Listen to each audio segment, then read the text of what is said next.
questions at this time? Comments? Mr. Davis. I had asked for the matter of Mr. Rutter to be at one of these meetings. I don't know if Dr. Wallace is planning to. Yes. Okay, if Dr. Wallace is putting it in his superintendent's report, then I'm satisfied. We've had a lot of discussion about that amongst board members, and that satisfies me. I think, however, if people do want it on the agenda, as there's been some indication that we should discuss that at this time. I personally am satisfied with the superintendent's report. Thank you. Actually, Mr. Davis, that's going to be presented at this meeting under other business deemed necessary. Okay.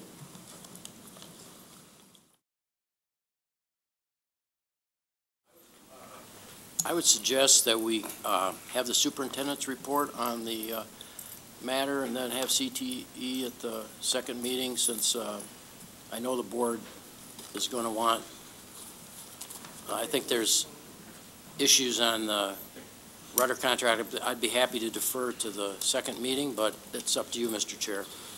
Thank you. Dr. Wallace. Thank you, Mr. President. The purpose of this report is to update the board and the audience on two personnel matters that both deal with resignation and separation agreement.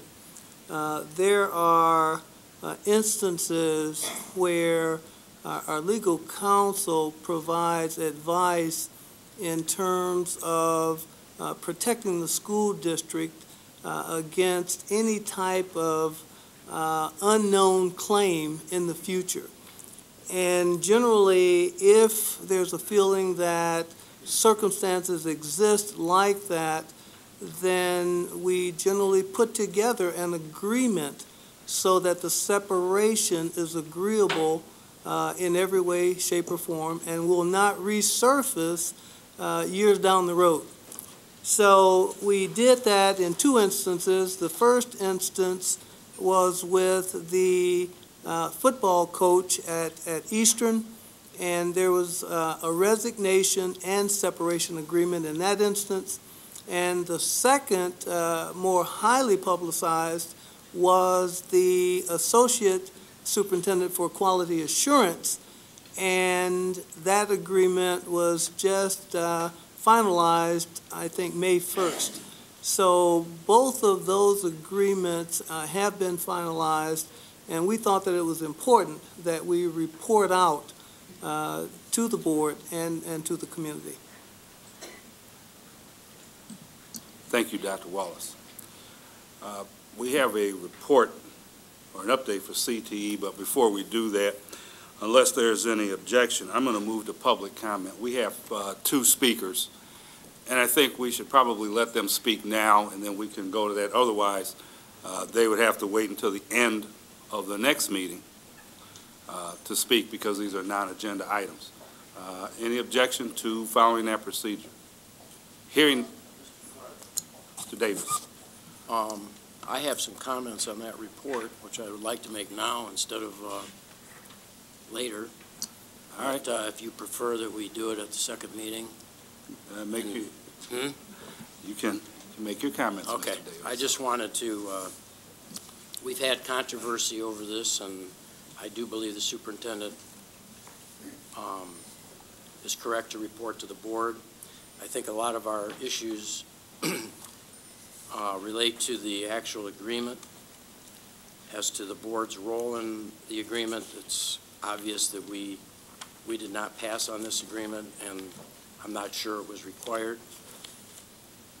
I do have comments on the agreement, which we did get last Friday as it was being sent to the City Pulse. And the two main issues I have, I can understand why this is being done, but the use of sick pay and vacation pay, I just want to make a statement, is a matter that's been highly debated over the years, because we customarily don't do that. It's out of the norm. We have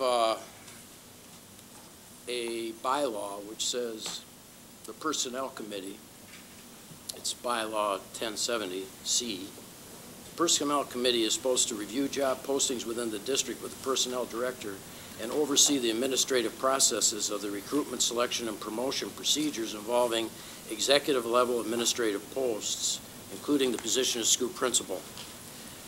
I think we should have this discussed. This is Personnel Committee now. And to the degree that is or isn't being done, I think is a board issue.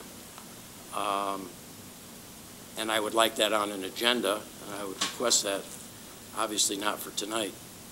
I think some of the leadership has interpreted that in a way that the rest of the board should know about, and does not. And it is clear that when Dr. Banks was here, the whole process of appointing principals, which was a big deal before I was on the board was very involved in appointing principals. We tried to take some of that out of the board function when Dr. Banks was here, and I'm not trying to reverse any of that, but I think the board should come to some understanding of what this is all about. And I only mention it because to the degree we're going to be involved with hiring, it would impact the degree that we're going to be involved with termination. In this case, and I think the board should come to some meeting of the minds on that instead of the way we've been having other kinds of comments, which I would prefer that we do it together as a board. I also want to read to you staff resignations, which is 5560. It's a policy, not a bylaw. It says, in instances where a teacher or administrator wishes to leave on shorter notice, it says you have to give 60-day notice. The superintendent may permit an earlier release on the condition that satisfactory arrangements can be made for a replacement.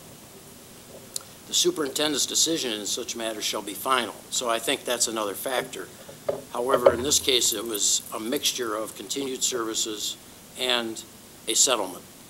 And I think the board, what I think myself is that it's confusing right now, and the board ought to figure out what it wants to do, number one. Number two, on the question of engagement, I think it's important that we see any contracts. I'm not sure, I'm not saying we need to approve them, because I think the superintendent should hire his cabinet as he sees fit. But it does get kind of embarrassing for us to have to deal with the teachers and with people in the public about XYZ getting paid so much money, having such a deal, this kind of deal, that kind of deal. And we are clueless about what the arrangement is. So I would think that as we evolve through this whole issue of the Rutter situation, that because you know, we were told he resigned. We were also told that there might be a settlement arrangement in an email and that we would be personally consulted on it. Well, I'm not finding fault. I'm just saying, let's get this straightened out so that when we have a new hire, that we'll know what is going on. And also, let's decide how much we want to be involved. Not so much with a resignation, because the resignation, there's a procedure here for resignations. The question is, it's a resignation plus some financial arrangements, which isn't even that questionable because the gentleman is presumably providing services. But the fact is, there was also this thing about unused sick time and such on, which is very controversial in the district, since many, many employees want that benefit and don't get it. That's what I wanted to say. I don't mean to provoke a lot of conversation, but I would like to say it here instead of in my remarks at the second meeting. Thank you.